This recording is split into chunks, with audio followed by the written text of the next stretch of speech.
Hi, my name is Katie and I'm one of the owners of Winterport Winery and Penobscot Bay Brewery. Just giving you a little tour of our tasting room today. So we make beer, wine, and cider all on site.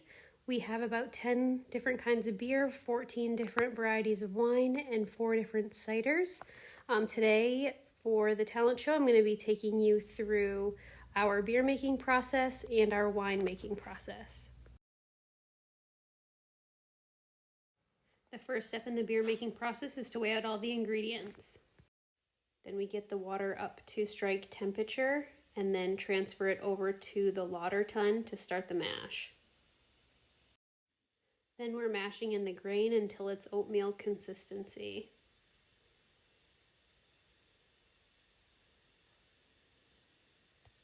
We geometrically mix all the ingredients to the perfect consistency.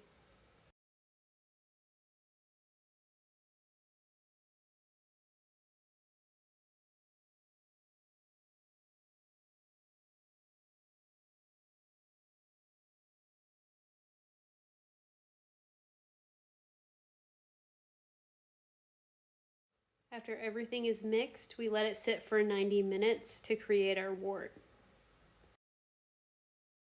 In the meantime, we weigh out our hops. We're heating up our sparge water in the brew kettle and then transferring it into a holding tank until we need it for the next step. Now we're setting the grain bed to get ready for the sparge.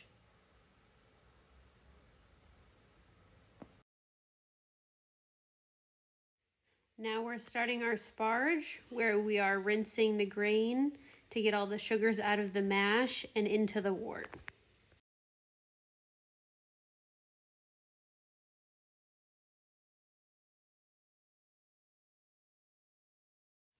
While we're rinsing the grain, we're simultaneously moving the wort into the brew kettle to prepare for the boil.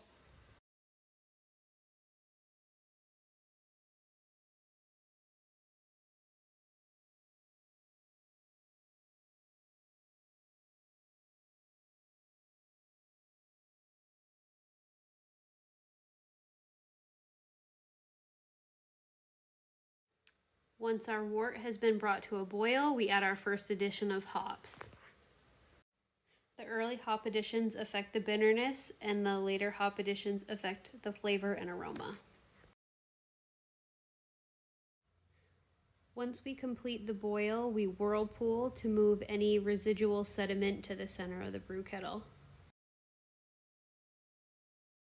Next, we'll move the wort through the chiller to take it from boiling to optimal temperature for yeast to survive. Then we pitch the yeast and let it ferment for 1 to 2 weeks. After fermentation, we filter some of our beers for clarity into the carbonator. Next, we begin our canning process. We can can about 10 to 14 beers per minute. CO2 and beer are injected into each 16-ounce can. A lid is dropped, which is then sealed. The can is then rinsed and then weighed for quality assurance. Then each can is individually labeled. Each batch of beer makes 1,000 to 2,000 cans, as well as kegs for the tasting room and restaurants. For our wines, we use fruit juice, yeast, and sometimes added sugars to make 500-gallon batches at a time. This then sits in holding tanks for a minimum of 1 month for the fermentation process. Active fermentation creates a lot of bubbles and CO2.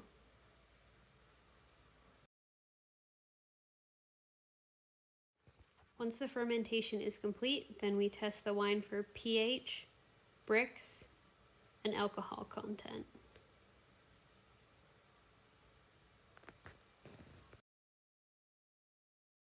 For our dry wines, we age the wine in oak to improve the flavor profile.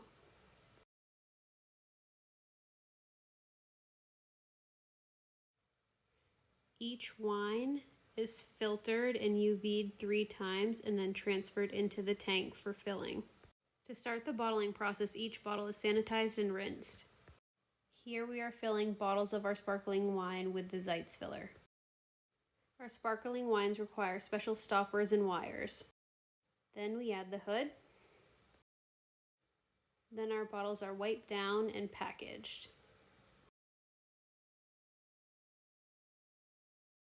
And after the process is complete, you take a final sample.